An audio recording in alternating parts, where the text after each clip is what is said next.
Dans cette maison, loin du tumulte, je me suis posé pour faire ce que j'aime le plus au monde, des rencontres. Pour découvrir des itinéraires inspirants. Du haut de mes 13 ans, j'avais pas du tout l'impression d'être une élève, mais que j'étais une artiste. Le professeur d'orchestre, il me dit « Mais concentre-toi sur tes études », il dit « C'est pas du tout fait pour les femmes, oublie cette idée ». Je me suis réfugiée dans le travail. Pour moi, c'était ma façon aussi de me protéger. Faut y croire, à force de travail, de persévérance, d'investissement, on est rarement déçu. Mais aussi pour mieux comprendre ces parcours de vie hors du commun, grâce à celles et ceux qui ont aidé mon invité à franchir les obstacles et grandir. J'ai tout de suite été sensible à la personnalité de Zaya. Ce mélange de douceur et puis de rigueur dans le travail, cette exigence. Une occasion pour chacun d'entre nous de partager mille et une vies.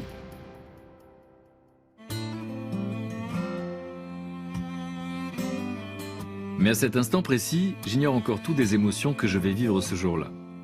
Je rencontrerai bientôt Zaya Ziouani, l'une des rares femmes chefs d'orchestre en France. Elle tient aujourd'hui au bout de sa baguette 95 musiciens. Mais ce rêve, renouvelé à chaque concert, a bien failli ne jamais se réaliser. En effet, jalousée, jugée et violemment rejetée, Zaya a dû franchir bien des pièges avant de devenir celle qu'elle est aujourd'hui.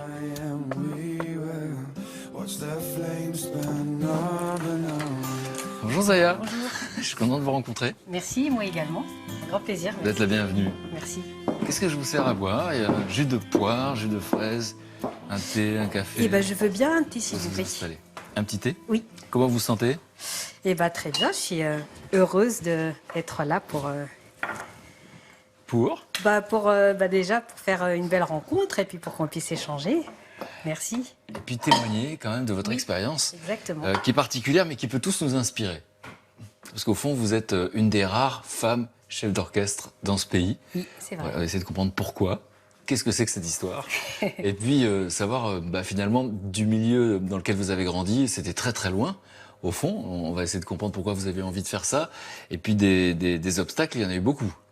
Oui, en effet.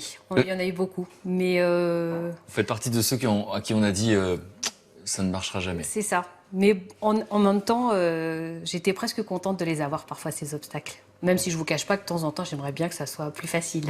Ah, si vous le dites avec le sourire. Exactement. Mais les obstacles, c'était quoi? Vous étiez une femme? Oui, ça c'est évident.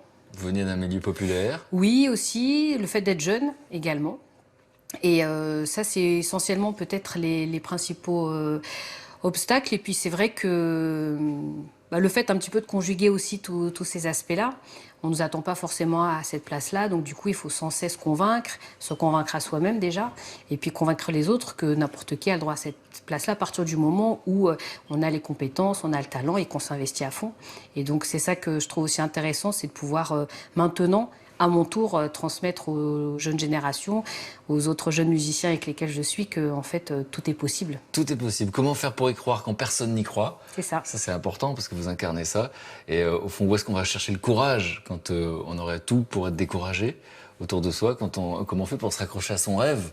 Et donc, encore une fois, quand on vient de loin, c'est le cas de le dire. C'est la première fois qu'on se rencontre en vrai. Oui, c'est vrai. Et je vous ai demandé juste avant si vous pouviez m'envoyer des photos de votre vie pour savoir qui vous êtes, pour comprendre comment vous avez réagi.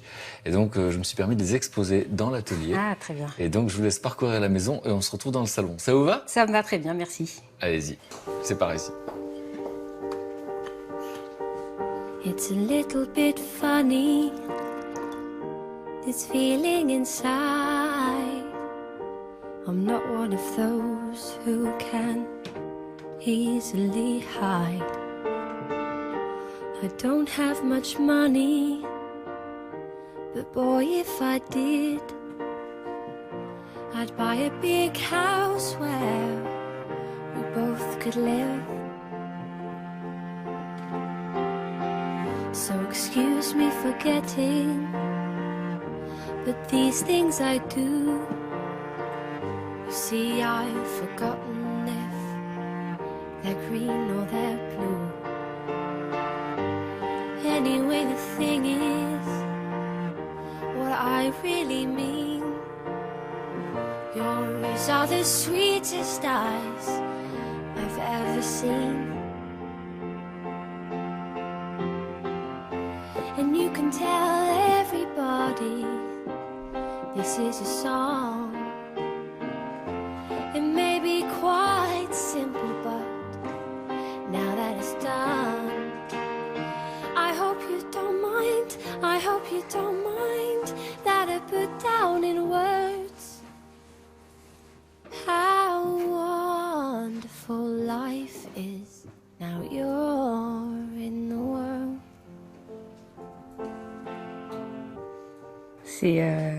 Ça fait bizarre de revoir toute sa vie en quelques photos comme ça. Ça fait quoi? Pour moi, c'était émouvant parce qu'on éprouve parfois un peu des difficultés, toujours à se dire qu'on aimerait bien aller encore plus loin. Et parfois, ça fait plaisir aussi de se remémorer d'où on vient. Tout le chemin parcouru. Tout le chemin parcouru, exactement. Et puis voilà, puis de voir aussi voilà, cet amour qui m'a toujours accompagné de mes parents, de ma famille, de tout mon entourage. Voilà, c'était assez émouvant en fait.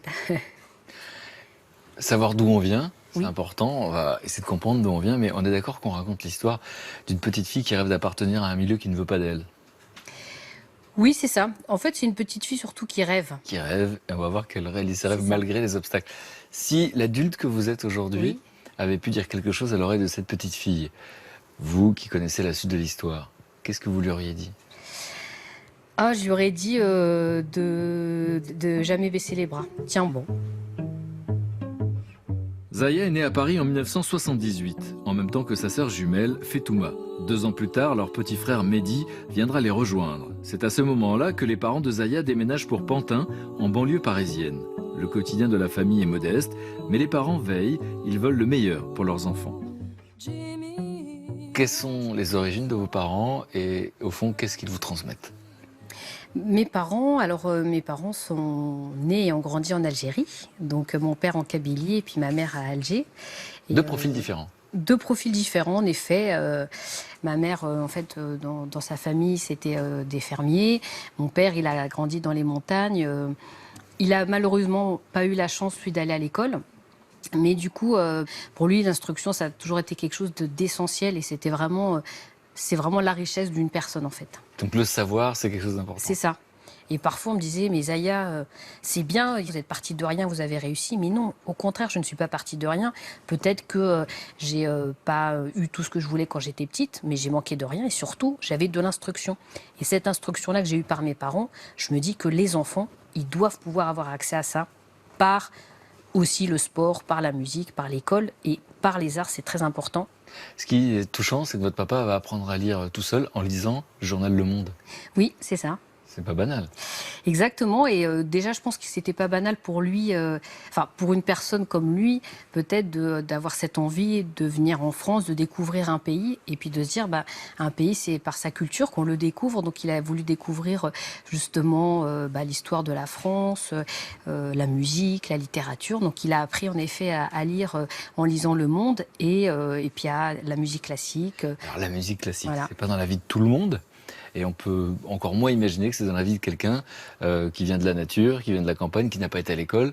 Alors comment se fait-il que dans sa vie à lui, ça existe la musique? Ça existe parce que justement, quand il est venu en France et qu'il a voulu découvrir ce pays, il me disait, il s'est acheté un petit transistor et il l'avait branché sur France Culture parce qu'il aimait bien justement découvrir les chroniques autour de l'histoire, l'information. Et donc, c'est là qu'il a découvert la musique classique et pour lui, ça a été une révélation en fait. Et donc lui, il va vivre de quoi du coup pour vous éduquer? Et donc, du coup, mon père, il travaillait dans la restauration. Il était dans un restaurant, il travaillait dans un restaurant Oui. juste à côté d'une grande salle de concert parisienne. C'est ça, exactement. Ça, c'est le hasard? Et c'était complètement le hasard, puisque mon père, en effet, travaillait dans un grand restaurant sur les Champs-Élysées, et puis il habitait à côté de la salle Pleyel à Paris. Et alors, votre maman, elle, va écouter de la musique elle aussi quand elle est enceinte. Exactement. Mon père s'était acheté entre-temps des disques vinyles, une platine vinyle, donc il écoutait beaucoup de musique à la maison. Et je sais que ma mère adorait justement les symphonies de Beethoven, de Mozart, et que quand lui partait travailler et qu'elle était enceinte de nous à la maison, elle écoutait ces disques, et donc du coup, apparemment tellement de fois qu'elle avait rayé certains d'entre eux. Pour faire des musiciennes finalement. Exactement.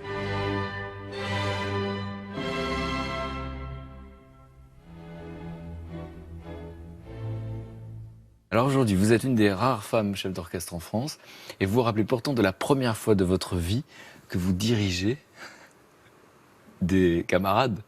Oui, Enfin, c'est chanter ça. à la chorale. Vous avez quel âge? Là, j'ai 8 ans. J'ai 8 C'est ans. quoi ce moment? Et c'est un moment où donc j'avais une enseignante, une institutrice à l'école primaire. Je me souviens, j'étais en CE2. Et donc à un moment donné, on préparait le spectacle de fin d'année où on récitait des fables de La Fontaine et où à la fin, il y avait justement la chorale de la classe qui se produisait. Et tout de suite, elle m'a dit, Zaya, toi, t'es fait pour ça. Et donc, elle m'a demandé de diriger, justement. Et donc, c'est mon enseignante, mon institutrice de CE2 qui m'a donné les premiers gestes en me disant, voilà, ce qui est important, c'est que tu puisses donner le bon rythme à tes camarades, leur chanter un tout petit peu avant pour commencer sur les bonnes notes. Et donc, du coup, la première fois que j'ai dirigé, c'était à 8 ans. Voilà. Mais est-ce que vous vous rappelez de ce que vous ressentez à cet instant précis? Alors oui, je me souviens que j'avais énormément le trac. Énormément, alors que... C'est intéressant ça. Ça aurait pu être pas important pour vous, mais ça l'était. Ah oui, ça l'était parce que j'avais vraiment envie de bien faire. Et là, je me souviens d'avoir été complètement submergée par l'émotion et puis surtout hyper fière que mes parents me voient en train de diriger et que j'étais la personne qui avait été choisie par l'institutrice. Et justement, si on s'arrête sur cet instant particulier, arrêt sur image, vous êtes en train de diriger vos camarades, oui. Vos parents vous regardent, vous vous dites quoi à ce moment-là? Alors, c'est pas de l'arrogance, mais j'avais l'impression que c'était pas pour rien qu'elle m'avait choisie. Vous étiez à votre place. Exactement. Et ça, c'est quelque chose qui m'a beaucoup rassurée, qu'elle ait décelé en moi, justement, un potentiel, une capacité, que beaucoup de gens, par la suite, ont remis en question. Très jeune, Zaya rêve de musique et de conservatoire. À ses 7 ans, sa mère fait une demande d'inscription pour elle et sa sœur. Mais il ne reste qu'une seule place. Il est hors de question de choisir entre les deux filles. C'est donc Mehdi, leur petit frère, qui ira. Cette décision plongera Zaya dans une colère salutaire. Pour moi, une injustice énorme. Alors, j'en veux pas à ma maman de ne pas avoir choisi entre Fetouma et moi, pas du tout, et heureusement d'ailleurs, parce que avec ma sœur Fetouma, on a toujours été un couple très soudé, très complice, donc j'aurais détesté qu'elle choisisse l'une ou l'autre. Mais par contre... Donc, c'est pour ne pas avoir à choisir entre ces deux filles qu'elle va choisir le petit frère? Oui. Il n'y a qu'une place, Il n'y a qu'une seule place, exactement. Et en fait, j'en voulais un peu au monde de pas, à ce moment-là... Il n'y a pas de place pour vous. Voilà, de ne pas nous autoriser la rencontre avec la musique. Mais quand on regarde la liste de tous les obstacles, finalement, oui. c'est le premier. C'est vrai que je ne l'avais pas forcément vu sous cette forme. Ça commence comme ça, en fait. Exactement, ça commence comme ça. Et je crois que justement, avec ma sœur Fetouma, on avait tellement envie de rentrer, on s'est dit, bon, on va y arriver. Et ma mère nous avait dit, le mieux, en fait, c'est d'apprendre maintenant. Et puis comme ça, si en cours de route, il y a des places qui se libèrent, ils voudront prendre que des enfants qui connaissent déjà la musique, puisqu'ils ne vont pas reprendre les leçons du début. Et donc, du coup, avec ma sœur Fetouma, comme des acharnés, on dessinait des notes de musique, on apprenait. Et... Toute seule? Et en fait, non, c'est la première personne qui nous a appris la musique, c'est notre maman, en fait. Puisque, justement, elle profitait... connaissait le solfège? Pas du tout. Elle profitait des cours de mon frère. Et donc, elle assistait, elle prenait les notes. Puis, comme il était petit et qu'il ne savait pas écrire encore, donc, à la fin, elle notait un petit peu les devoirs, en tout cas, les choses à réviser. Et donc, du coup, elle rentrait à la maison et puis elle nous apprenait les choses que mon frère avait appris, Mehdi avait appris au cours de musique. Donc, les premières leçons de musique, c'est notre maman qui nous les a données. Et vous apprenez quel instrument tout de suite? Étonnamment, moi, j'avais flashé sur la guitare classique, mais déjà toute petite. Et Fetouma, elle a décidé de choisir parmi plusieurs instruments. Elle les a essayés, elle a choisi le violoncelle. Donc, vous apprenez toute seule. C'est maman qui vous fait profiter des cours du petit frère. Et puis, du coup, vous êtes prise à ce conservatoire. C'est ça. Et donc là, vous avez quel âge? Quel souvenir du premier cours? Donc, du coup, on a 8 ans. Le professeur de musique était une femme. Elle était très surprise de voir qu'en fait, on avait même des meilleures connaissances que les enfants qui étaient là en cours, en classe depuis plusieurs mois. Vous aviez tellement envie que vous aviez déjà tout appris. C'est ça. Et puis, je trouve que c'est un détail qui dit des choses, finalement. C'est que votre maman vous a acheté une guitare, mais elle n'a pas acheté la housse. Eh ben non, parce qu'au départ, en fait, cette guitare, elle était faite pour rester à la maison. Et donc pendant certaines semaines, comme il n'y avait pas la housse, ma mère, elle avait mis la guitare dans un cabas qu'elle avait bien enveloppé. Et donc du coup, moi, en fait, je me souviens que j'avais pas du tout eu honte, mais en fait, j'avais peur que le professeur de guitare me gronde parce que j'avais pas la housse. C'est pas sérieux. Bah oui, ou qu'elle pense qu'on n'en prenait pas soin parce qu'on n'avait pas acheté la housse, alors que c'était pas vrai. En fait, on en prenait au contraire extrêmement soin. Mais moi, j'étais super un peu gênée parce que j'avais peur qu'elle me gronde à cause de ça, en fait. Quand vous le racontez, on a la sensation que c'est très important pour vous, mais c'est aussi très important pour vos parents. Est-ce qu'il y a une forme de pression? Oui, oui, il y a une sorte de forme de pression, mais une pression bienveillante. C'est-à-dire que mon père, souvent, il m'a dit, voilà, vous allez certainement être souvent dans des endroits où on ne vous attendra pas. Il a dit cette phrase? Oui, C'est prophétique. Mais complètement. Complètement. Parce qu'on va voir la suite, effectivement, où on vous a souvent repoussé, et lui vous l'a dit dès le départ, il vous a préparé. Oui, il nous a préparé à ça, parce que je pense que c'est des choses qu'il a vécues aussi lui. Qu'est-ce qu'il entendait par là, lui?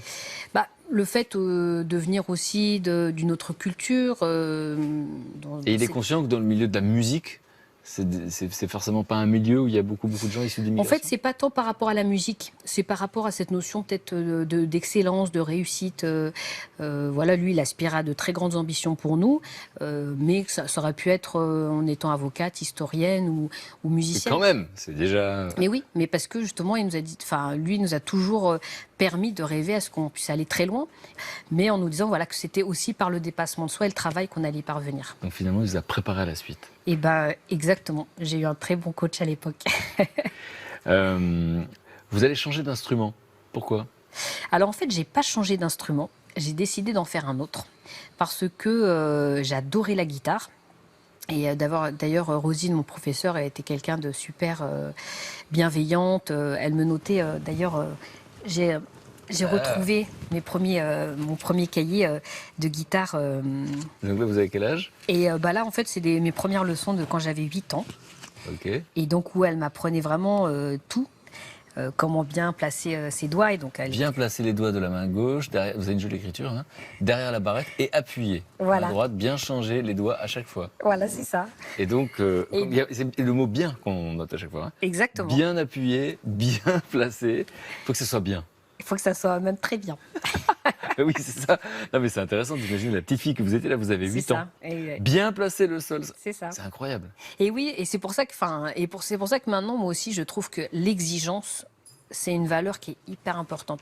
Et donc, du coup, en fait, la guitare, c'est un instrument que j'ai adoré.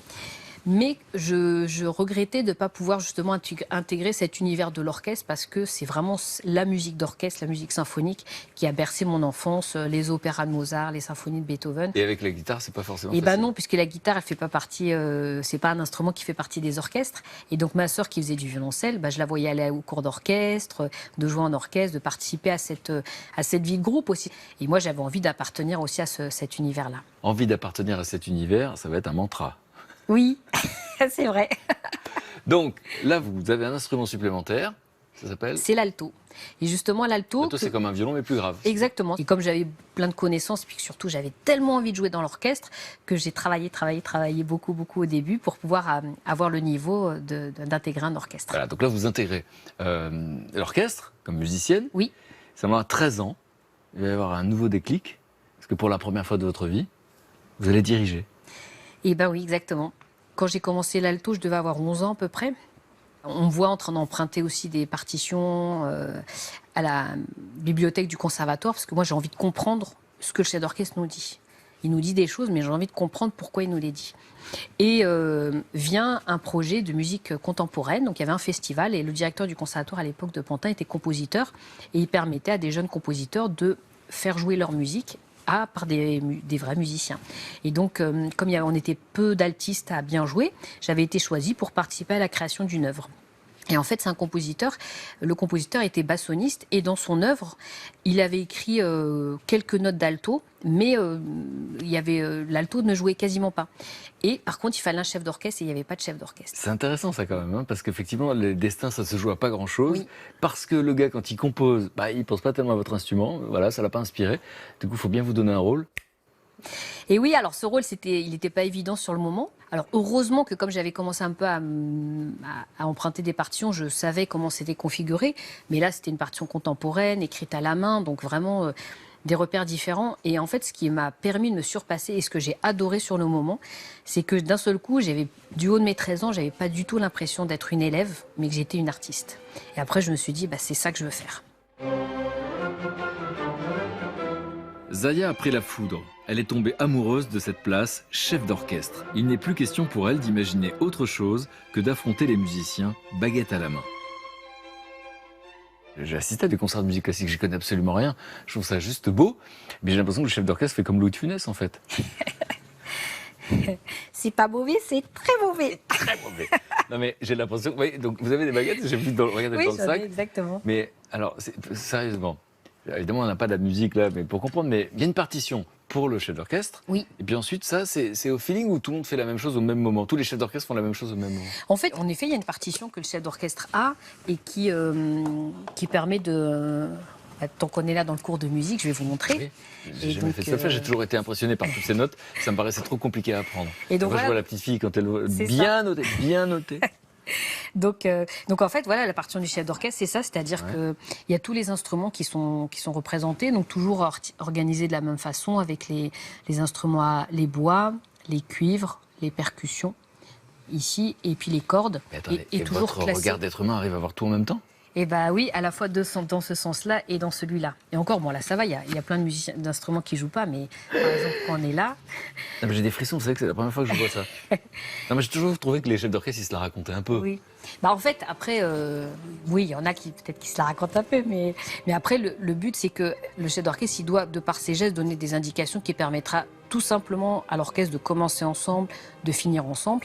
Et puis après, c'est la musique, comme la façon dont l'énergie qu'il va donner. Si on est là, puis on est très réservé, ben, l'orchestre va pas beaucoup jouer. Et si on est là, on donne beaucoup d'énergie, ben, voilà, l'orchestre, on suscite chez lui le dépassement de soi. Si on veut quelque chose qui soit plutôt dans la nervosité, on va donner des coups plus saccadés. Si on veut un son qui sera plus dans la rondeur... Alors, je suis très impressionné, vous jubilez, et là je vais plomber l'ambiance. Parce qu'à 13 ans, vous vous sentez une artiste, et à 15 ans, on vous dit « oublie ».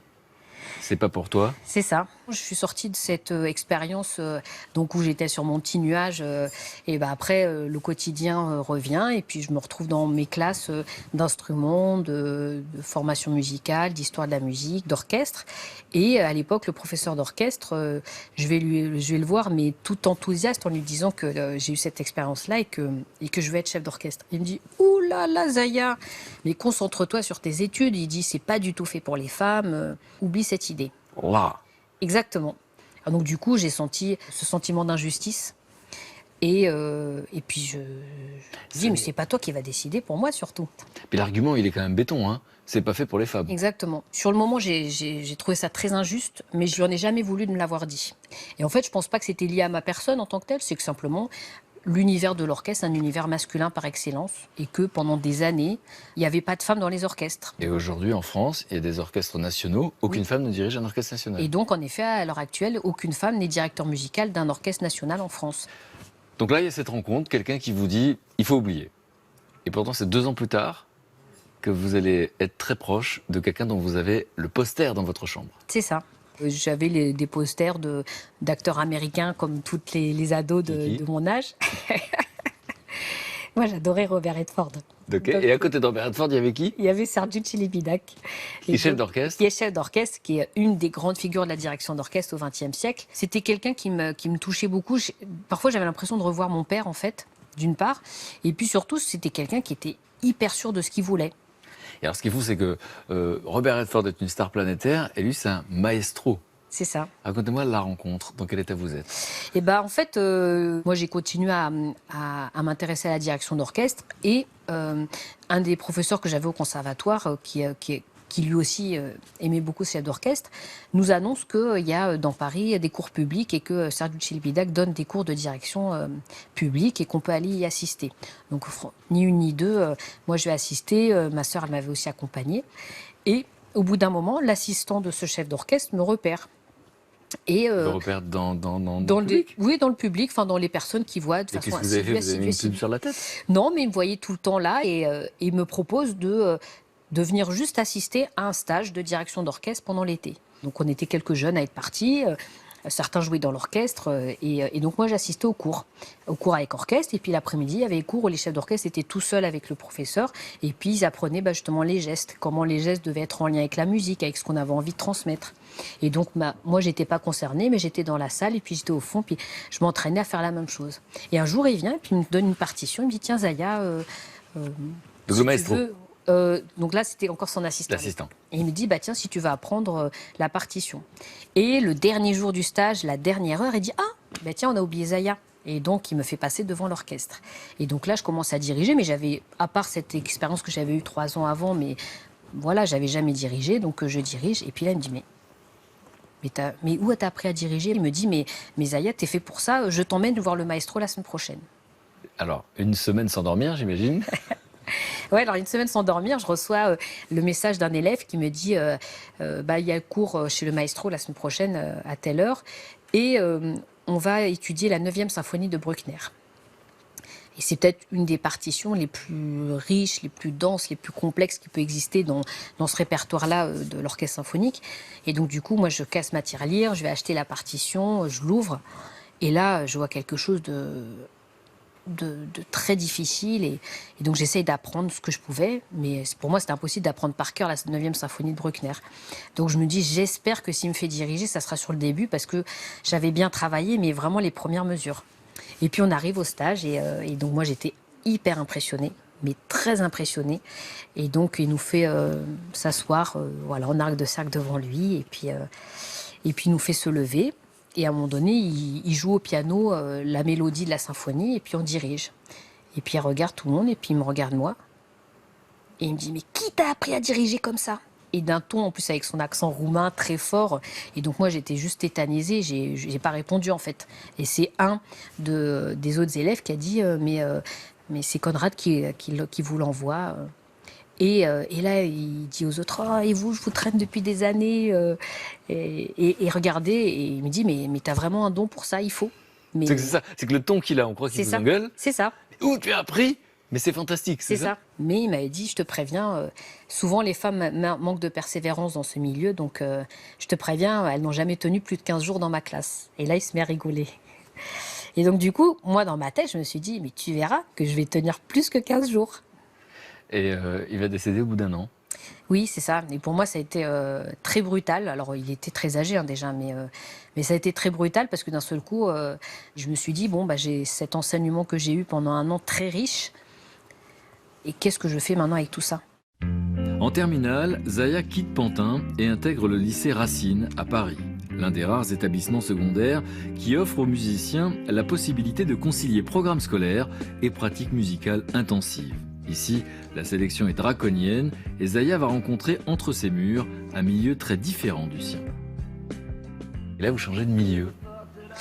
C'est ça, et en fait, moi j'ai grandi toujours à Pantin, donc un quartier populaire avec des diversités aussi, sociales, culturelles, donc j'étais habituée à ça. Et là, j'arrive dans un lycée où il y a peu de mixité culturelle, un peu de mixité sociale, mais on voit que c'est plutôt des jeunes qui sont issus d'environnements relativement protégés. Et donc du coup, on vous dit, tiens, les professeurs étaient très étonnés, par exemple, que ma sœur et moi, on ait des très bons résultats scolaires. C'est pas normal, vous venez de la Seine-Saint-Denis. Quand on est jeune, c'est un peu violent de se prendre tout ça dans la figure. Et donc du coup, pour moi, ça a été de nouveau... je me suis réfugiée dans le travail parce que pour moi, c'était ma façon aussi de me protéger et de prouver par les actes qu'on pouvait justement changer peut-être le regard des autres. Qu'est-ce qui a été le plus dur pendant cette période ? Ce qui a été le plus dur pour moi, c'était de pouvoir... de prouver que j'avais ma place face à l'orchestre, que je puisse être légitime devant ces gens-là en dirigeant. Alors je l'étais parce que j'avais été choisie par Sergiu Celibidache, mais je voulais pouvoir l'être en leur montrant que j'étais un bon chef d'orchestre. Et là, ça a été dur parce que je me suis retrouvée devant un orchestre avec des jeunes de mon âge. Et là, déjà, pour eux, certains, c'était insupportable que ce soit une femme qui dirige. Et là, ça a été dur, par contre. Insupportable, c'est fort comme mot. Oui. Oui, qu'est-ce qui vous fait dire que c'était insupportable? Parce que je les entendais dire il n'est pas question que je me fasse diriger par une femme, par exemple. Et donc, du coup, certains venaient pas aux répétitions, certains refusaient de jouer, ou même des fois, certains faisaient exprès de mal jouer aux répétitions. J'ai tenu le coup et jusqu'au moment du concert où on a fait un beau concert et que j'étais très heureuse d'avoir fait mon premier concert à la Salle Gaveau à Paris, d'ailleurs. Salle Gaveau, vous avez quel âge? Et donc là, j'ai 17 ans. Devant 600 personnes. C'est ça, exactement.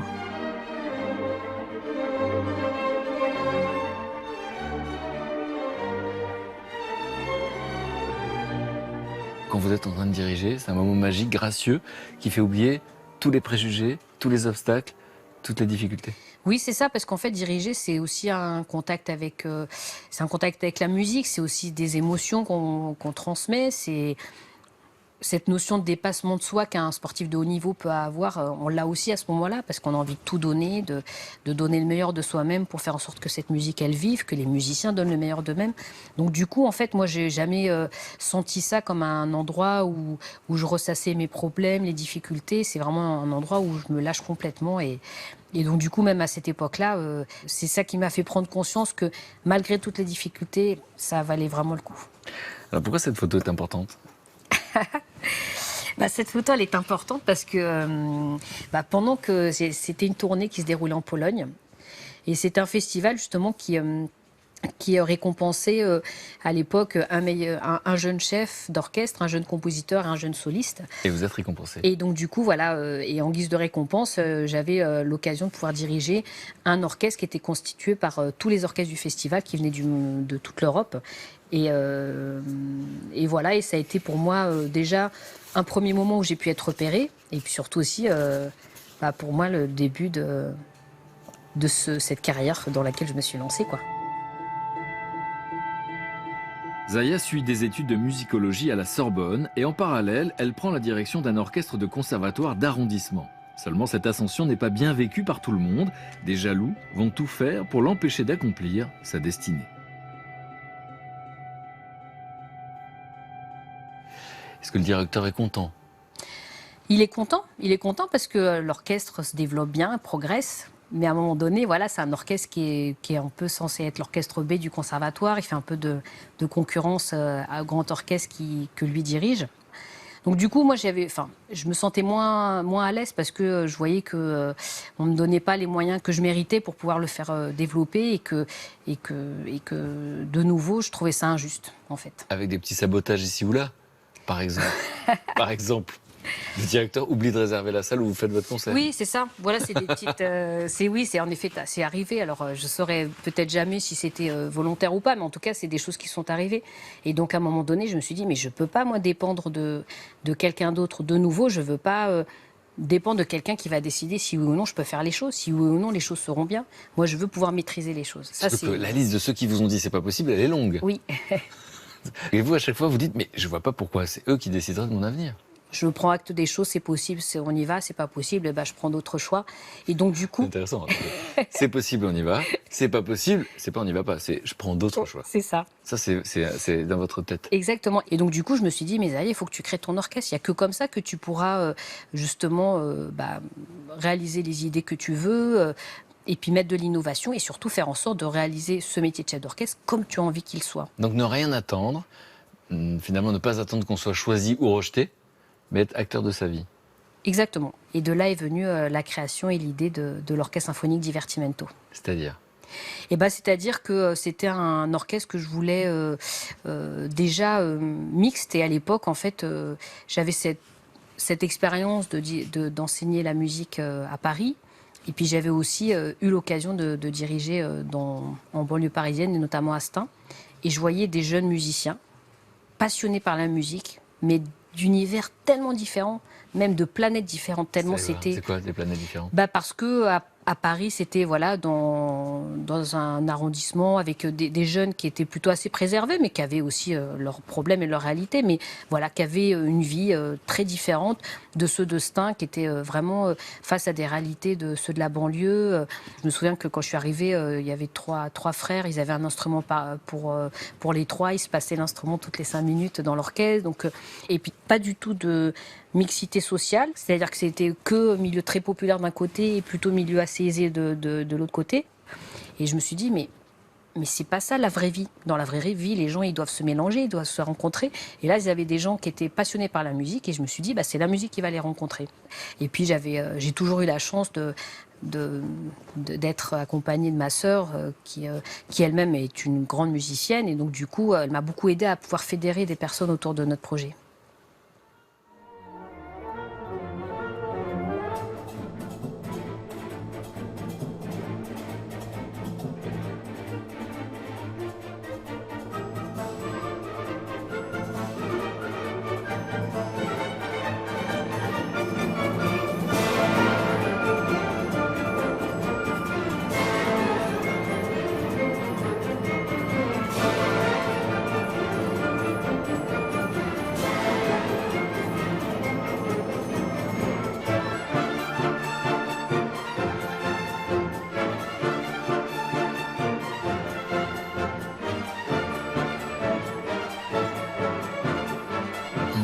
70 personnes? Là, ils sont 95.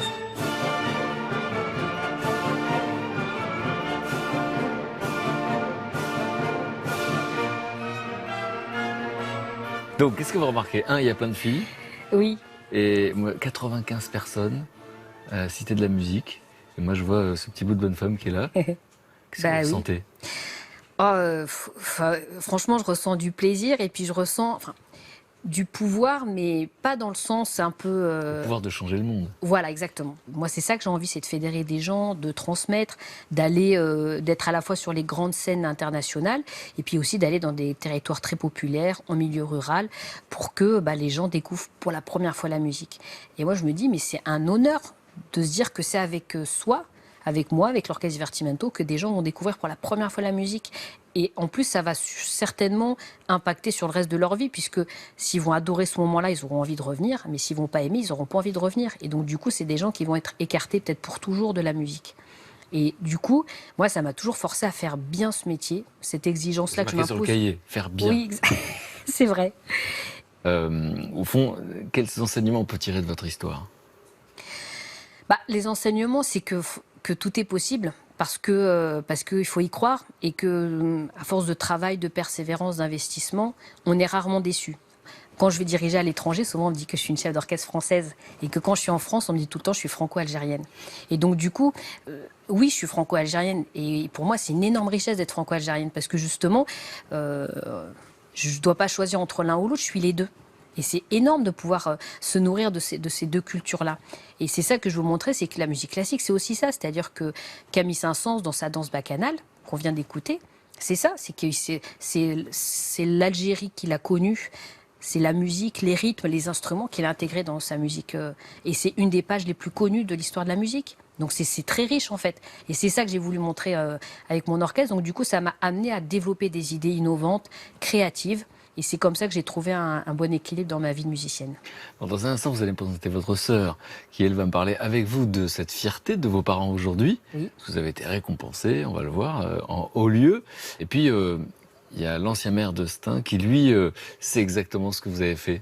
Et comment, finalement, à votre manière, vous changez un peu le regard qu'on porte sur l'humanité en général, sur ces quartiers en particulier. Et voilà, vous changez le monde. Tout ça, c'est pas dû à une personne. Un chef d'orchestre tout seul, il est rien. Et je pense que ça, c'est aussi un des enseignements que j'ai eu de Sergiu Celibidache. C'est cette humilité. C'est à la fois un métier où on a beaucoup de pouvoir, on a une influence énorme, et en même temps, on n'est rien. Parce que là, tout de suite, maintenant, si vous me demandez de jouer d'un instrument, je peux rien vous faire. J'ai pas d'orchestre.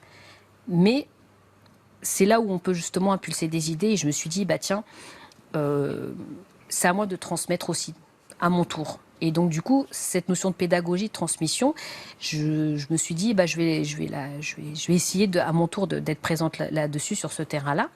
Et comme j'étais professeur d'orchestre au Conservatoire de Stains, j'avais déjà cette dimension. Je travaillais avec beaucoup de professeurs, je connaissais bien les familles, je connaissais bien aussi l'environnement autour. Et donc, il y a la direction du Conservatoire de Stains qui s'est libérée.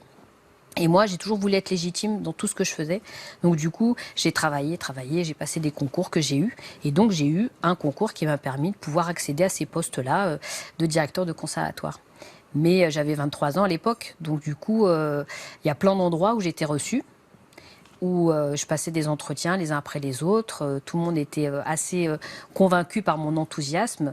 Mais au moment où je signais les contrats, d'un seul coup, on regardait ma date de naissance et puis on me disait « Ah mais non, ça va pas être possible. On va pas confier un service entier à quelqu'un qui a 23 ans. » Trop jeune. Trop jeune, partout. Une femme, issue d'immigration, trop jeune. Donc vous cumulez les handicaps et vous nous dites c'est possible. Et donc du coup, c'est possible parce que j'ai jamais fait les choses... Enfin, j'ai fait les choses par mon travail, mais c'est aussi une conjoncture d'association de personnes. Et là, pour le coup, c'était un élu local qui était convaincu que la culture, ça pouvait justement permettre d'élever les consciences, de pouvoir former des jeunes. Et du coup, il m'a... même si je pense qu'au tout début, il n'y croyait pas trop. Je vais lui demander. Mais finalement, il vous a aidé. Mais il m'a donné surtout sa confiance pour pouvoir diriger le Conservatoire de Stains. Et pour moi, ça a été aussi un autre moment très important dans ma carrière. On va en parler avec lui, puisqu'il a accepté de venir, pour savoir si effectivement il n'y croyait pas trop, lui non plus au début. Ok, puis je suis impatient de rencontrer votre sœur jumelle. Oui, exactement, ma sœur jumelle. Qui a toujours été là. Oui. Bon, à tout de suite. À tout de suite. Je vais le chercher. Si tous mes invités comme Zaya aujourd'hui combattent la fatalité, c'est aussi grâce à des rencontres. Mais un mystère demeure. Comment a-t-elle fait pour dépasser les obstacles?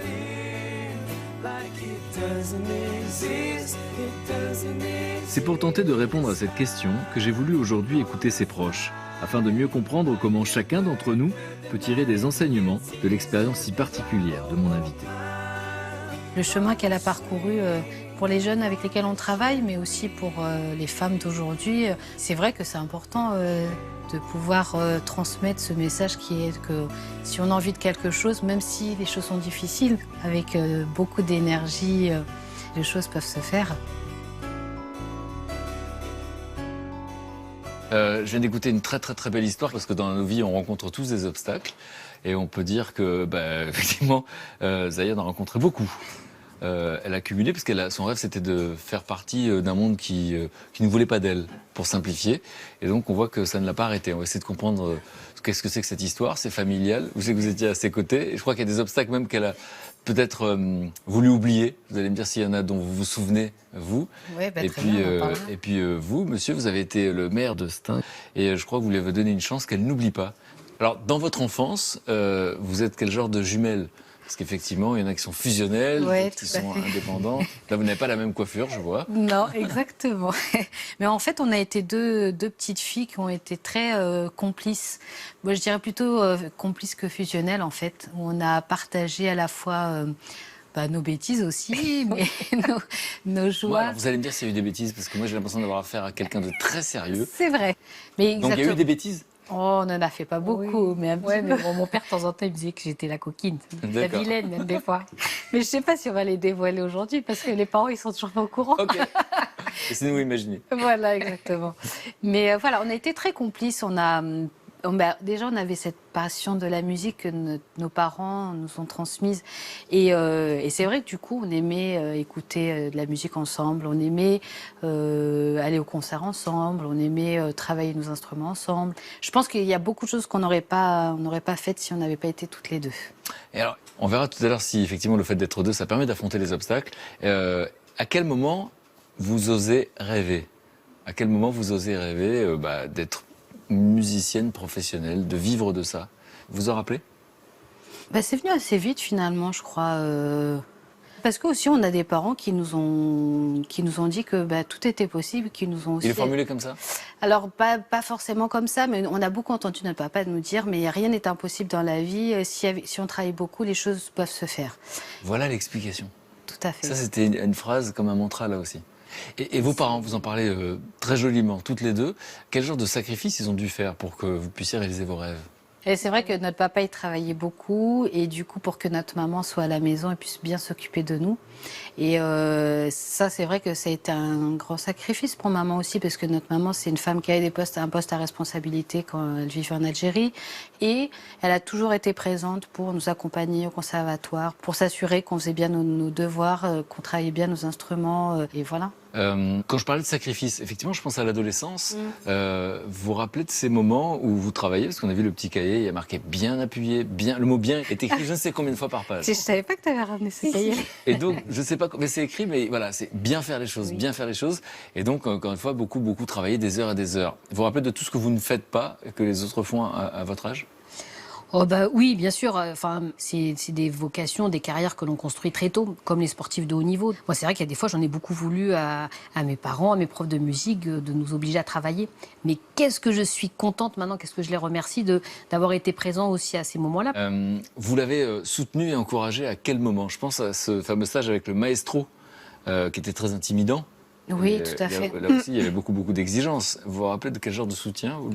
Bon, moi, je n'ai jamais douté dans les compétences artistiques et musicales de Zaya, mais entre avoir un don pour la direction et puis après oser affronter un personnage aussi charismatique et aussi grandiose que ce chef d'orchestre-là, c'est encore autre chose. Et le jour où on a été se présenter à lui, parce que j'étais présente aussi, parce que je voulais l'assister au cours pour voir, et qu'à un moment donné, il fallait se lever pour diriger, qu'elle était à côté de moi, elle ne savait pas trop. J'ai dit, mais si, vas-y, lève-toi, vas-y.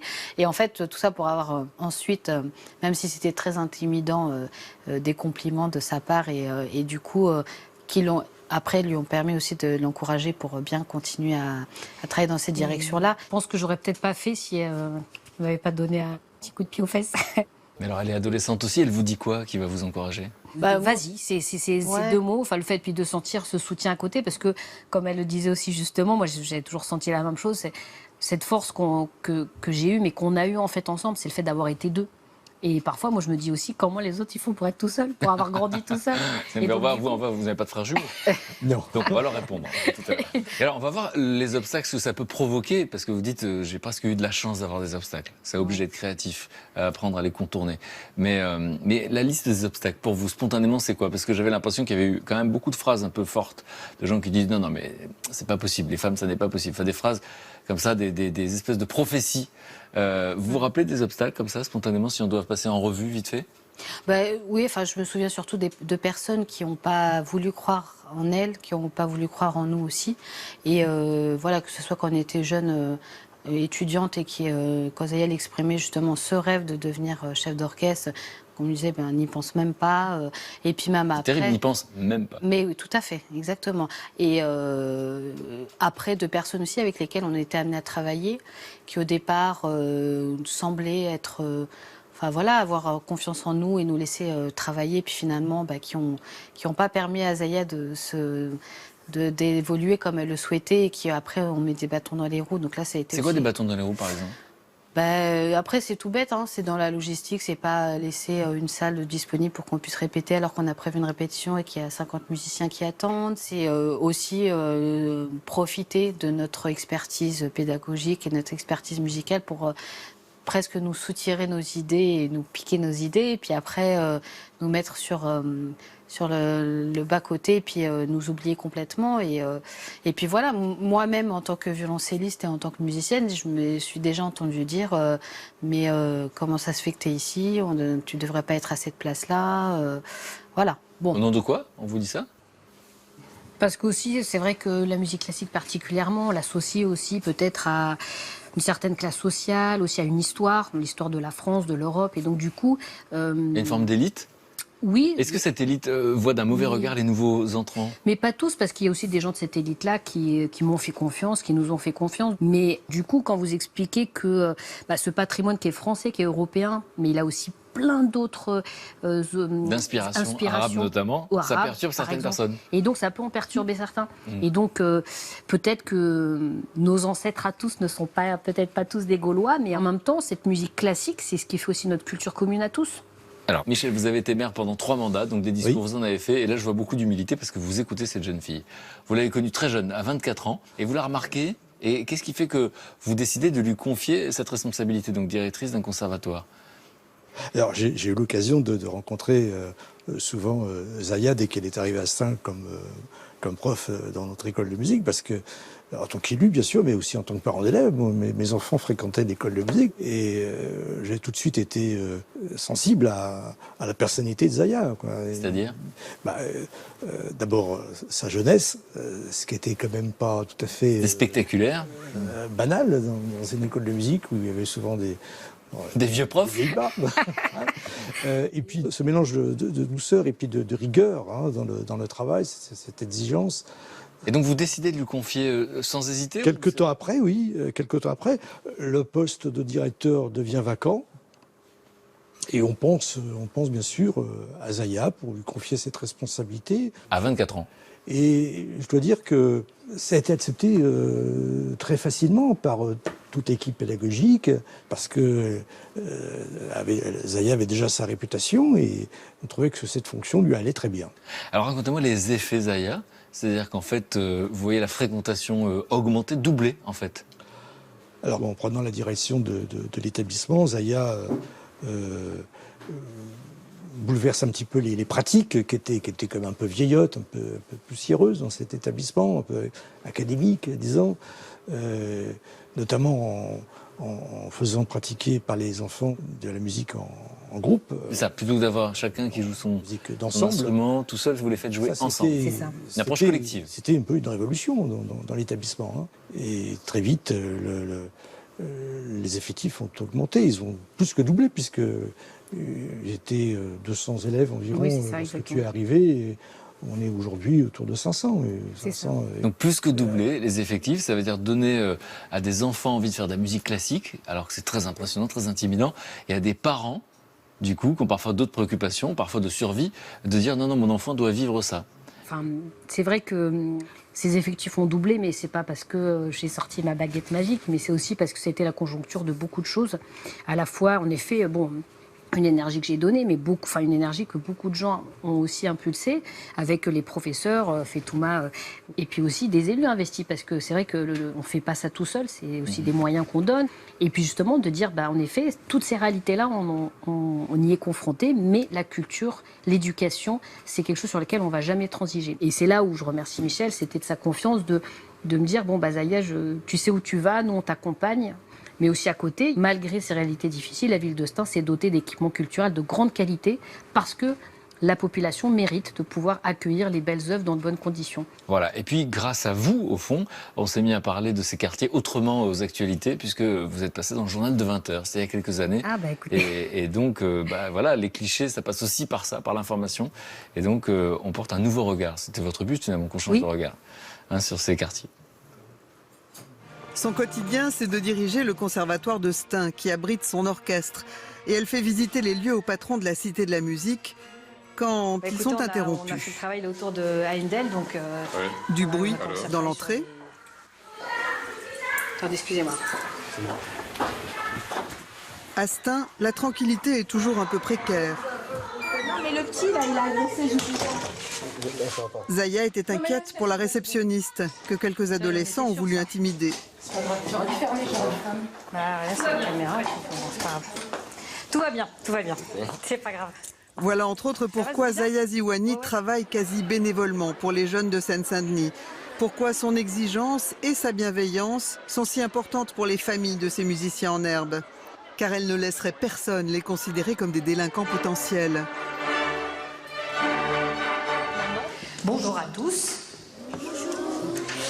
Alors, je suis très contente qu'on se retrouve aujourd'hui, donc ici à Stein pour notre... Jouer ensemble en orchestre pour ces 150 débutants, c'est primordial pour l'émulation et la motivation. 1, 2, 3 et...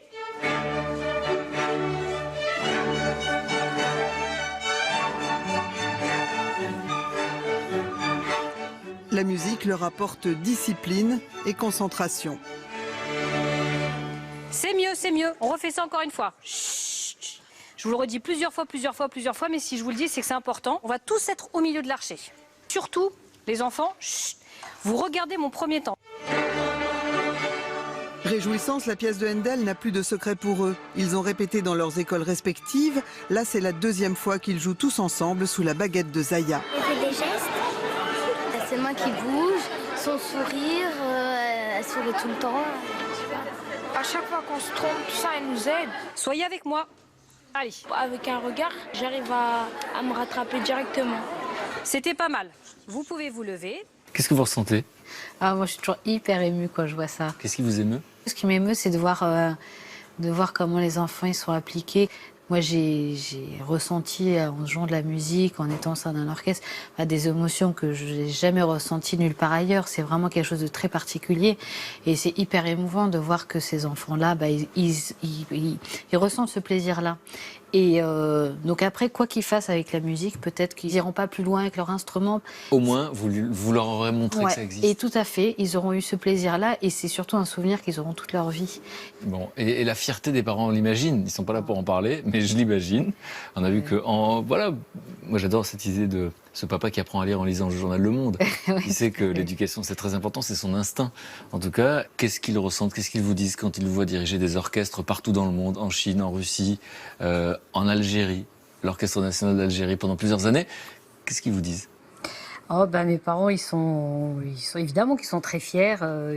Mais eux, après, ils continuent à assurer leur rôle de parents, c'est-à-dire qu'ils veulent que je sois heureuse. Voilà. Qu'est-ce qu'ils ont dit de touchant, la phrase dont vous vous souvenez?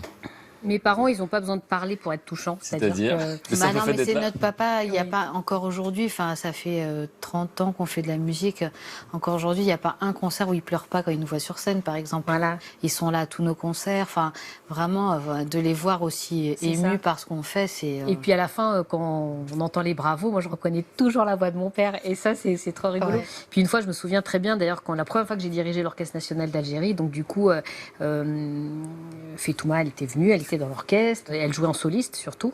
Ouais, ça a été toujours un en grand soliste. moment ça. Et donc du coup, mon père il est retourné en Algérie, voilà, avec la fierté d'accompagner ses deux filles. L'Orchestre national, moi en tant que chef d'orchestre, Fetouma en tant que soliste. Donc quand je suis arrivée devant l'orchestre, le directeur de l'orchestre d'Algérie, voilà, s'est levé devant les musiciens et a dit en arabe qu'ils étaient très heureux de m'accueillir et donc voilà, et d'accueillir la maestro Zaya Ziouani. Et donc du coup, je voyais mon père qui arrêtait pas de pleurer. Donc moi, je me dis, mais il faut surtout pas que je pleure parce que je dois montrer une figure d'autorité, de force. Et si je me mets à pleurer devant l'orchestre, qu'est-ce qu'ils vont penser de moi la première fois? D'autant que c'était que des hommes. Il y avait deux femmes sur le plateau, c'était Fetouma et moi en fait. Donc du coup. Vous vous retenez, mais l'émotion, j'ai l'impression qu'elle vous traverse plus. Vous autorisez Ouais, plus l'émotion. moi, souvent je suis sur scène, je pleure. Vous êtes sur scène et vous pleurez. Mais oui, ça m'arrive souvent parce que moi, ça m'émeut beaucoup de voir que le public, il est heureux d'être là. Et ça, c'est quand même une des plus belles choses qu'on puisse vivre. Et des gens qui viennent pour la première fois peut-être, Tout à fait. qui méritent d'entendre cette musique, c'est ça que vous dites. Oui, c'est ça qui mérite de l'entendre et puis de l'entendre bien surtout. Je vous ai pas posé la question, mais vous l'avez entendu sans doute 1000 fois. Il n'y a jamais eu de rivalité entre vous. Celle qui fait sa commandante, celle qui dirige. Non, mais parce que, en fait, on n'a pas été attirés par la même chose dans la musique. Donc, il n'y a jamais eu de rivalité, non. Et je serais même tentée de dire que c'est plutôt... Non, on a même fait de l'admiration réciproque, c'est-à-dire que moi, Ouais, des fois, l'inverse. j'adorerais faire ce qu'elle fait et inversement. Donc, du coup, s'il y a bien eu quelque chose qu'on n'a pas eu entre nous, c'est de la jalousie. En tout cas, moi, jamais à son égard et je suis sûre que l'inverse aussi. Je vous crois.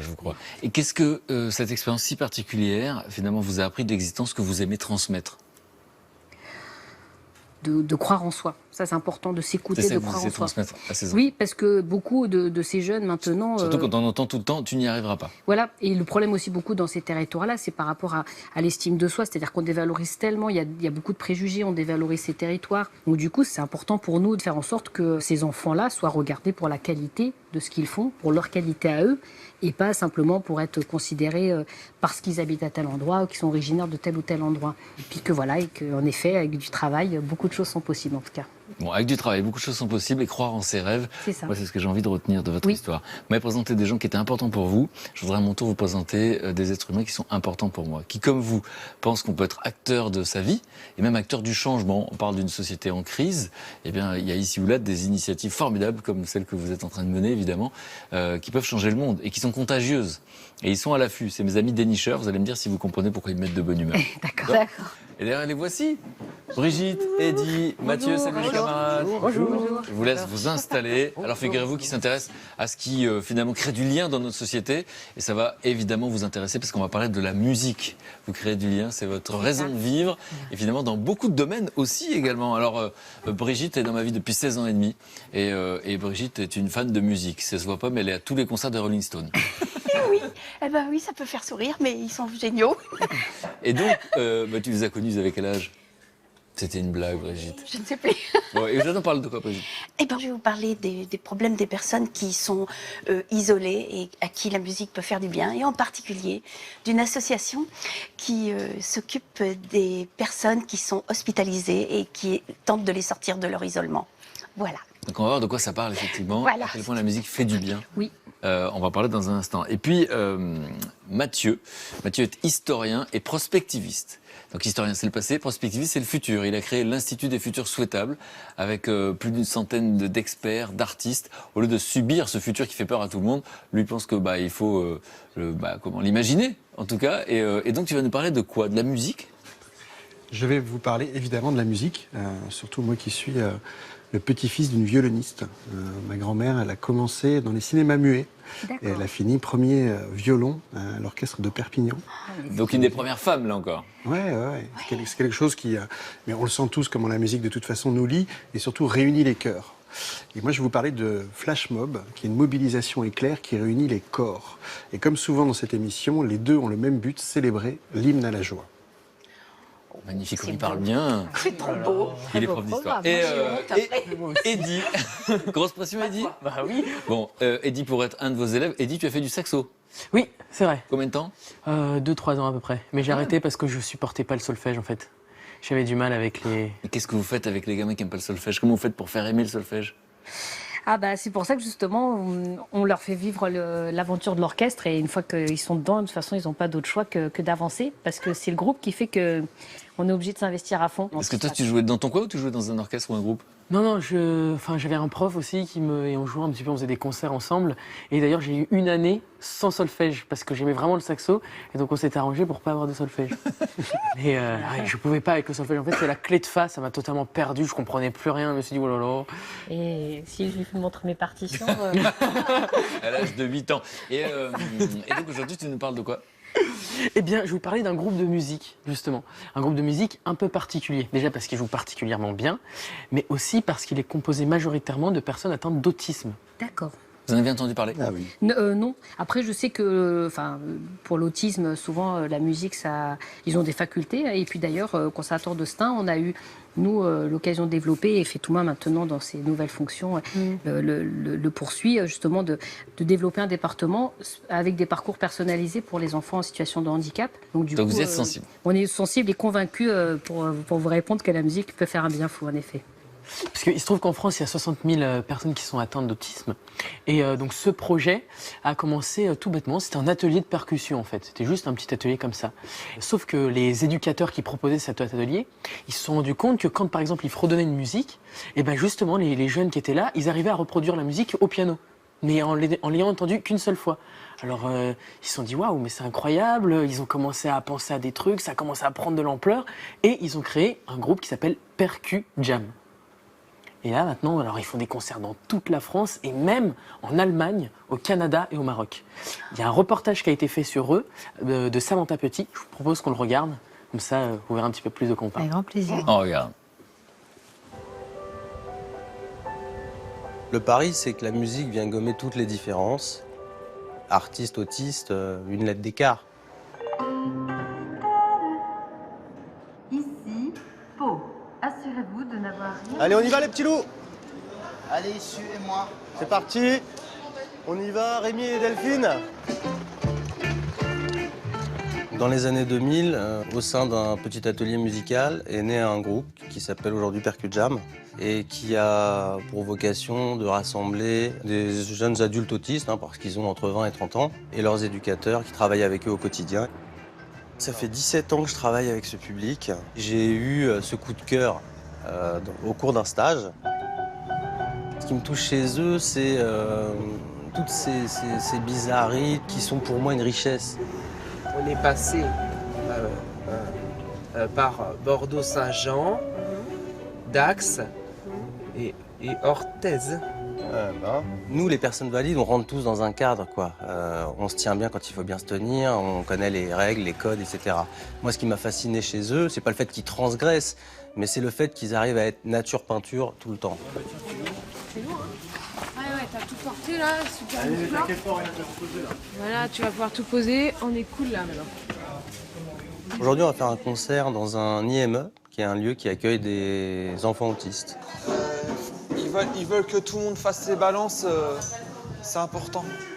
On va aller faire les balances? On va faire les balances, ouais. Je joue dans le groupe depuis 2007. Je fais de la basse, je fais de la batterie, je fais du violon et je chante. On gommera jamais l'angoisse qu'ils peuvent avoir, parfois pour le moindre détail, la fatigue aidant, etc. Donc on a mis un cadre autour de ça pour pas dépasser à peu près 2 concerts par mois. Et être vigilant à ce que justement on n'aille pas dans leur zone rouge. Eh Momo, vous montez le clavier dans le retour, on l'entend pas du tout. Ouais, dans le retour. Vas-y, on refait pareil. 1, 2, 3, 4.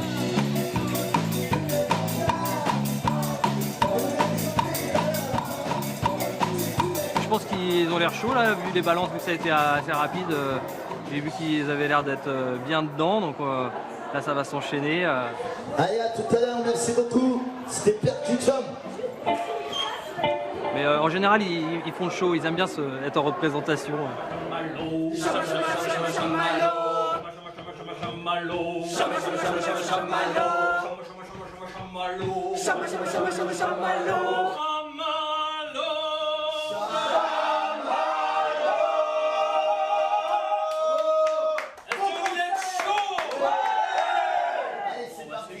Allez, bon concert à tous.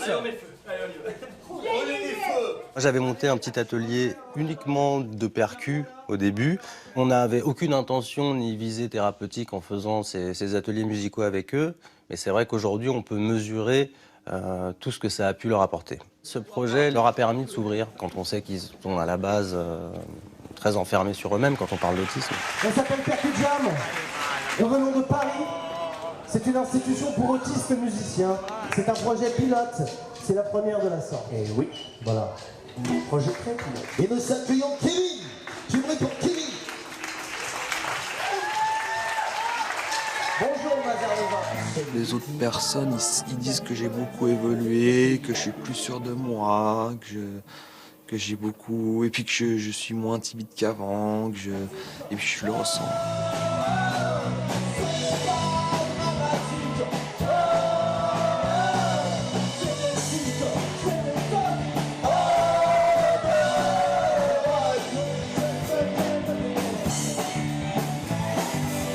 Sont capables de se surpasser dans les difficultés qu'ils ont et du coup à se sublimer musicalement.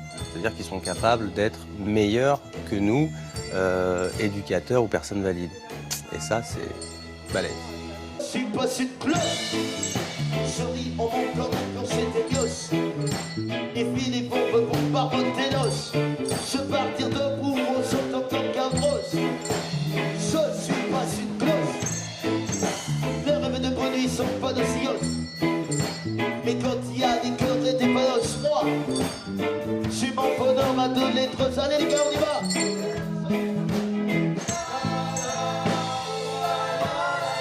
Dès que je fais des concerts, je me sens plus heureux. Ce que j'aime le plus, c'est les gens qui me félicitent en disant vous avez très bien joué. Même les éducs me disent t'as été super. Ou même les gens qui sont avec nous en criant encore. Enfin ça fait chaud au cœur. Et puis surtout, on voit le sourire des gens et ça, je trouve quand même de ce côté-là, c'est une grande fierté. Voilà.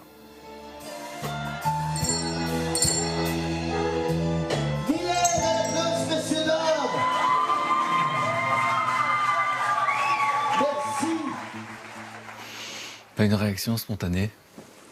Ouais, c'est hyper émouvant, puis ils sont pleins de vitalité. On a vraiment envie de partager la musique avec eux, d'y aller et d'être avec eux. Mais c'est super. Bah oui, enfin, une fois de plus. Hein, vous savez, la musique, c'est votre vie. Mais oui, c'est ça. Puis après, c'est vrai qu'on pourrait se dire, tiens, des autistes, ils vont jamais y arriver. Enfin, et en fait, on en voit certains, ils chantent, ils jouent du violon, de la batterie, de la basse. Et donc, en fait, c'est vraiment super. Michel? Je suis président d'une association qui gère un IME, un institut médico-éducatif, et on a cette expérience, alors, beaucoup plus modeste que ce qu'on vient de voir, mais avec des enfants handicapés. Et je vois toujours, quand ils participent à un atelier musical, le plaisir qu'ils prennent et combien ça compte aussi dans leur progression, quoi, hein. C'est extraordinaire. Mathieu? Moi, j'adore le jeu de mots qu'il fait entre autiste et artiste. Oui. Ça va dans les deux sens. Il parle comme toi, en fait. Parce qu'il fait beaucoup de jeux de mots, il fait des phrases comme ça, des phrases clés. C'est juste de la poésie. Vrai, artiste et autiste, il n'y a qu'une seule lettre qui change. Et ça va dans les deux sens. Il dit de autiste à artiste, mais de artiste à autiste. On est chacun dans son monde, en fait. Donc moi, j'ai bien aimé ça. Eddie? Et ce qu'il y a, c'est que là, il y a 8 jeunes autistes et il y a 6 éducateurs. Mais pendant le concert et à la fin, on ne sait pas qui est qui. Oui, c'est vrai. On oublie totalement le handicap. Et ce qu'il y a, c'est que même eux, sur scène, ils ne se laissent pas handicaper par leur handicap. Ils l'oublient totalement. Tu l'as dit. Oui, puis, mais c'est exactement ça. Et en fait, nous, on le voit parce que dans le projet qu'on porte à Stein, il y a des moments, justement, on fait en sorte que des jeunes puissent jouer avec des professionnels. Ça leur permet de se surpasser. Et des enfants, parfois, en quelques heures de répétition, ils font une progression qu'ils auraient fait en plusieurs semaines, voire en plusieurs mois, parce que d'un seul coup, on leur donne cette confiance et puis on les considère comme des artistes, tout simplement. Ce qu'il y a, c'est qu'en plus, là, ils ont rempli l'Olympia en tête d'affiche. C'est-à-dire que c'était... Ils ont fait l'Olympia, et les gens sont venus les voir eux. Et les gens sont venus les voir eux. Ils ont fait la première partie au Zénith de Trio, qui est leur parrain de chœur. Ah oui. Ils ont chanté avec Marc Lavoine. Ils ont fait un clip aussi avec Calogero. Donc ça, quand même, moi, je trouve ça déjà formidable. Et ils l'ont dit, ça fait 17 ans que le projet est né et que le projet existe. Mais je trouve qu'on n'en parle pas assez. C'est pour ça, d'ailleurs. C'est pour ça que tu en as parlé. Exactement.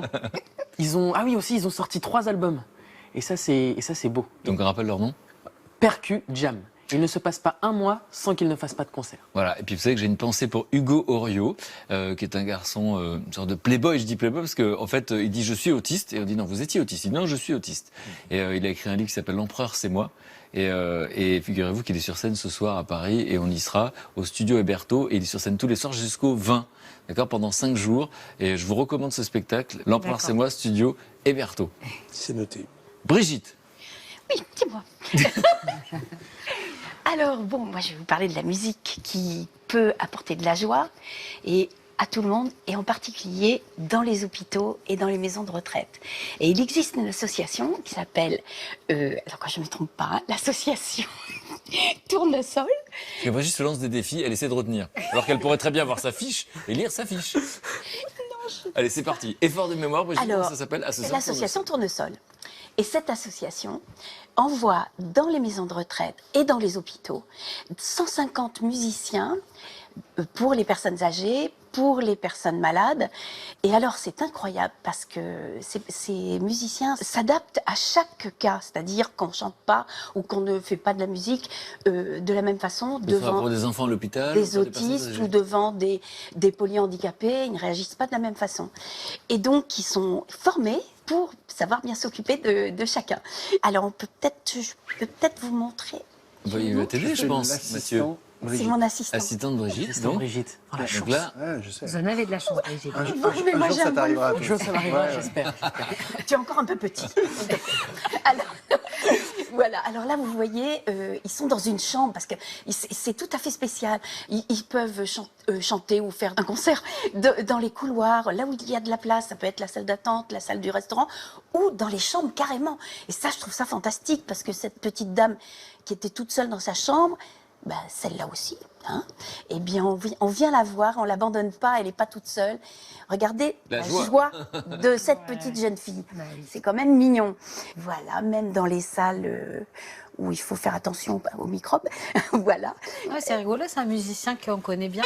C'est vrai? Qui joue dans notre orchestre. Oui. Voilà. Et est-ce qu'on sait ce que ça apporte finalement, à part la joie qu'ils ont sur les visages? Alors, par exemple, pour les enfants polyhandicapés, c'est incroyable, mais les vibrations qu'ils ressentent, en particulier des sons très bas, comme ceux de la contrebasse, ça les rassure, ça les détend, ça les déstresse. On voit le sourire, alors que d'habitude, ils sont peut-être pas toujours très gais, les pauvres, hein, un peu isolés.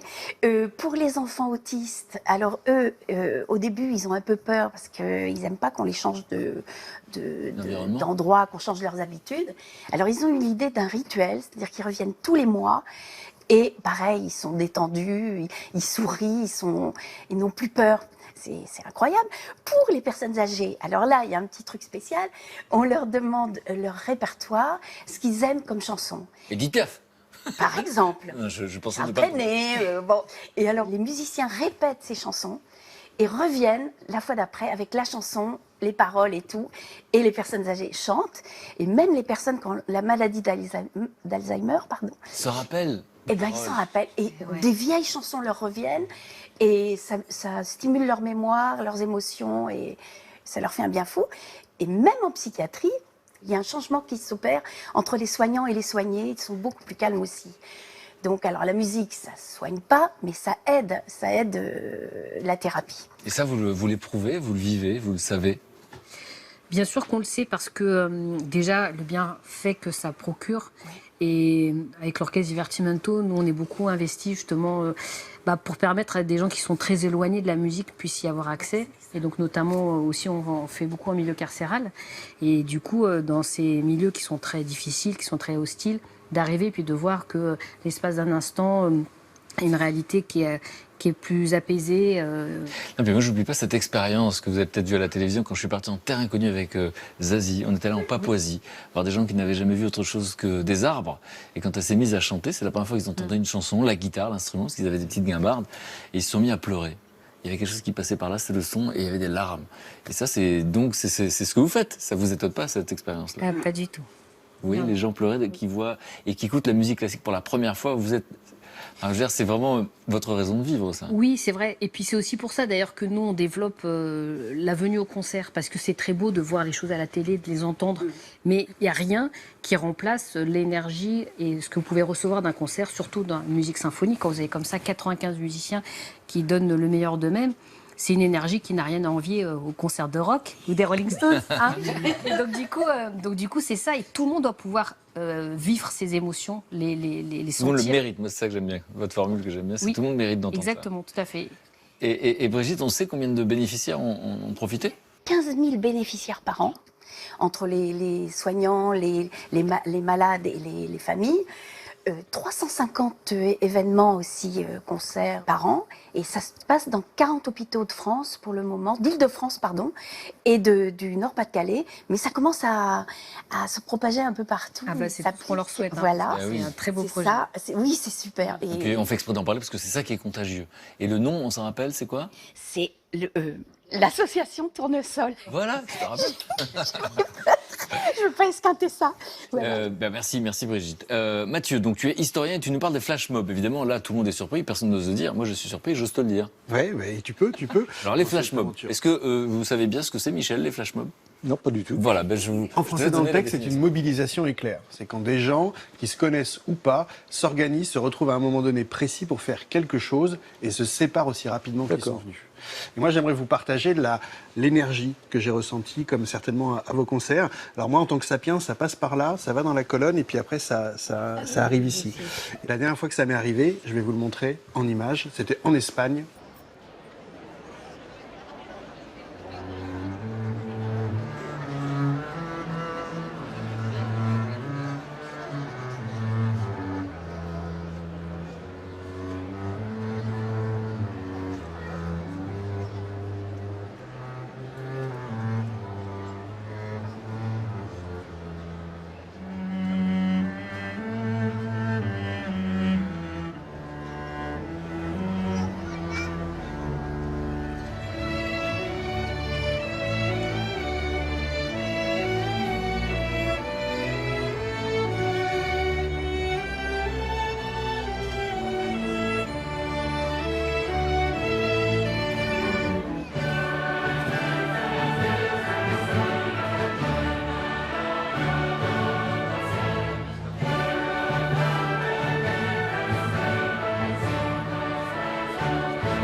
Vous êtes retenu, hein? Ah oui. J'aurais aimé vous voir d'ailleurs là-dessus. Donc on a vu une petite Zaya, vous avez vu en rouge? Oui, j'ai vu ça, oui. La petite fille qui commence à faire sa chef d'orchestre. On ne peut pas être insensible à ça. Hein. Donc pour qu'on comprenne, c'est quoi? C'est un orchestre qui s'est donné rendez-vous? C'est un orchestre qui s'est donné rendez-vous à une heure précise pour faire l'hymne à la joie, donc l'hymne européenne, dans un moment donné où l'Espagne avait quelques difficultés, donc rappeler quand même l'appartenance à l'Europe et le projet que porte cette musique. Et donc, ce qui est génial, c'est qu'ils arrivent de manière surprenante, donc ça surprend finalement les gens qui n'étaient pas là, et ils vont repartir aussi de la même manière finalement. Et le côté éphémère, moi, a une poésie qui me touche énormément. Donc les flash mobs, donc ces mobilisations éclairs, il y en a de différents styles. Les premiers qui sont arrivés, alors ça arrive de manière concomitante avec les réseaux sociaux, donc plutôt en 2003. On s'organise via les réseaux sociaux. Et c'était plutôt potache. Donc un qui me fait vraiment rigoler, c'est quand ils sont 5000 à New York avec des pelochons qui se donnent rendez-vous et à heure dite, il y a une immense bataille de pelochons à 5000 personnes. Ça dure 10 minutes et après, ça s'évapore. Ça mange pas de pain. C'est éphémère, c'est collectif. Ça fait plaisir. Un peu plus esthétique, c'est les Frozen, les gelées. Alors là, ils se donnent rendez-vous à la gare centrale de New York et à heure dite, il y a 200 personnes qui se figent. Et là, c'est la stupeur autour d'eux. Stupeur dans les deux sens. Il y a de l'émerveillement de la part des enfants et il y a de la panique de la part de la sécurité. Ça dure 2 minutes et après, piou, et ils s'évaporent. Et ces gens-là étaient à l'heure, mais ne se connaissent pas. Étape d'après, on a la chorégraphie. La chorégraphie, là, c'est l'émulsion générale. Je pense que la plus grande, c'est celle qu'Oprah Winfrey a fait avec les Black Eyed Peas pour sa 24e saison. On voit une nana qui est en train de danser, incroyable, qui fait une chorégraphie. Elle a l'air un peu esselée. Et puis 20 personnes qui la suivent, et puis 50. Tu sais qu'il a fait bien la Corée ?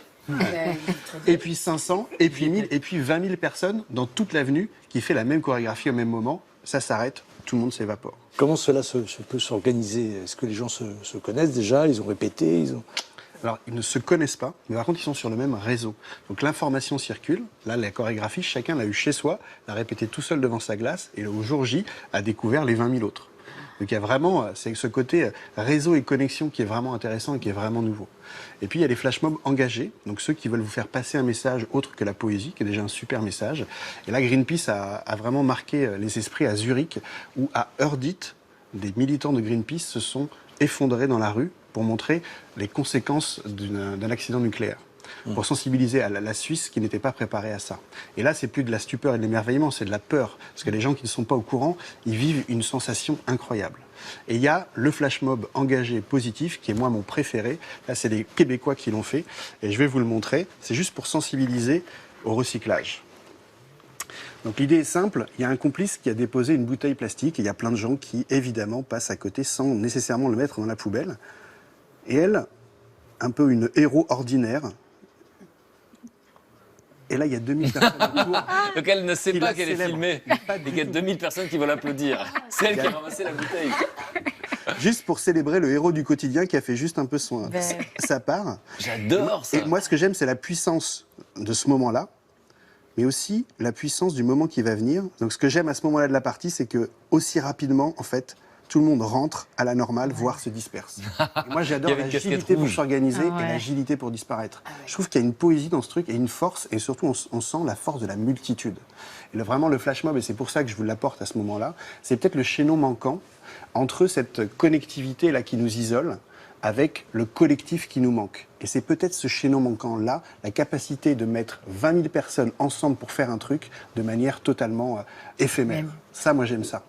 Et donc, on n'a pas attendu les réseaux sociaux pour avoir ça. On est bien d'accord que dans l'histoire, des gens qui se mobilisent pour une cause, qui vont quelque part pour faire un truc, on a toujours connu ça. Mais la rapidité de s'organiser, ça, c'est quelque chose de nouveau. Et donc, moi, je pense qu'en termes de prospective, il y a quelque chose là, c'est passer du connectif qui nous lie au collectif qui fait mouvement citoyen. Et ça, je vous en parlerai dans une prochaine... Ça vous parle, vous, Michel? C'est tout un programme politique. Il va se présenter, moi, je pense. Pour l'instant, il dit rien, il fait le bon pote, mais je pense qu'il va se présenter. Et même dans celui qu'on a vu là tout à l'heure à la télévision, on voit une petite fille qui arrive, qui est pleine de générosité, parce qu'elle voit un musicien, elle veut juste lui donner une petite pièce. Et alors, comment elle est récompensée? Belle récompense. Par un orchestre symphonique qui débarque. Tout à fait. Et donc, du coup, elle s'en souviendra toute sa vie, et puis toutes les personnes présentes aussi, quoi. Comme quoi, la générosité... Mais il arrive à mettre des mots. Moi, j'avoue que je ne sais pas pourquoi je trouve ça réjouissant les premières fois que j'en ai vu, mais j'arrivais pas très bien à savoir pourquoi. Alors, il y a le côté collectif, c'est-à-dire que cette idée que tout ce qui est personnel est universel, donc ça fait plaisir à un, ça fait plaisir à des centaines. Et puis, le côté agile qui correspond bien à notre siècle. Et imagine plutôt qu'une manifestation où on est 1 million à marcher, voire à être immobile contre quelque chose, qu'on soit 1 million agile pour quelque chose. Et c'est là où on change d'état d'esprit. Et c'est éminemment politique. C'est Mère Teresa. C'est une véritable force. Pardon? Oui, la force. Force agissante. C'est ça, parce qu'en plus, on est dans une société où on croit qu'on est isolé, on n'est pas vraiment des citoyens, on est des consommateurs, on est chacun de notre côté. Donc c'est bien de se rappeler que c'est possible de se réunir. Ça vous touche? Oui, bien sûr. Vous, le collectif, c'est votre obsession? Mais oui, exactement. Mais je pense que c'est pas pour rien que déjà, nous, on s'y est retrouvés, que moi, je me suis retrouvée dedans et qu'on a envie de faire vivre ça, parce qu'à plusieurs, déjà, on est plus fort. Et puis, c'est aussi au travers de cette transmission de la musique, des passions de la musique, on veut aussi faire comprendre aux enfants que c'est quand même beaucoup mieux de faire passer l'intérêt collectif commun avant ses intérêts individuels. Et ça, c'est pas simple parce qu'on est dans une société qui nous renvoie toujours que, il faut se concentrer sur sa route et qu'à un moment donné, c'est aussi bien d'être en groupe, justement. Et que ça crée une force. Et ça, On l'a vu aussi dans le cadre de ces flash mobs, parce que c'est ce qui fait la force de ces projets-là. C'est aussi de l'harmonie, comme en musique. Exactement. Et alors, mon camarade Eddy va passer à la télévision ce soir sur France 2 dans Infrarouge. Oui, effectivement. Un documentaire. Alors, c'est pas juste moi. C'est-à-dire que oui, j'ai une association qui s'appelle Eloquentia et qui promeut la prise de parole en public. Et cette association est née à Paris 8, en Seine-Saint-Denis, dans une université. Donc, on connaît bien, parce qu'on travaille beaucoup avec eux d'ailleurs. En plus. Voilà. Et donc on a créé donc l'association là-bas, et il y a eu un documentaire qui a été tourné en fait sur le quotidien des étudiants qui suivent une formation à l'art oratoire. Et en fait, pour apprendre à parler en public. Exactement, apprendre à parler en public. Et ça casse tous les clichés qu'on peut avoir sur ces jeunes de banlieue, et ça montre un nouveau visage en fait à cette banlieue qui est le vrai visage. Un petit extrait. Et pour s'échauffer un peu avant de commencer, on va faire un débat garçon-fille. Allez, pour ou contre la Saint-Valentin. Donc les mecs sont contre et les filles sont pour. Si. Ça, c'est le contre. Ok, 3 arguments de chaque côté. C'est parti, Camélia. Nous, on est pour la Saint-Valentin. Mais pour la Saint-Valentin quand? Tous les jours. Seulement combien va y avoir de suicides ce soir? Est-ce que vous y avez pensé ça? Parce que voilà, c'est la fête obligée de l'amour. Combien il y a de gens qui vont se retrouver seuls? La Saint-Valentin, ça permet d'acheter des cadeaux, d'offrir des fleurs. Au moins, la croissance avec la Saint-Valentin, elle monte. Là. De 1, la croissance, ça monte forcément. C'est quoi ça? Vous avez passé des années à militer pour être libre. Et là, vous régressez. C'est vraiment des gros hypocrites, c'est incroyable. Vous êtes bien content quand votre meuf s'apprête et est belle pour vous. Mais par contre, quand il suffit de sortir un billet de sa poche, là, vous faites les gros radins. Pour nous, les hommes, l'amour n'a aucun prix. Et l'effet de surprise, c'est tous les jours. Un seul et unique jour, on peut pas prouver avec un seul et unique jour que l'amour... On peut pas, c'est pas possible. L'amour, ça se montre tous les jours. Ce que je retiens de ce débat, c'est que nous, les hommes, on vous aime tous les jours. Voilà. Évidemment, victoire écrasante des filles.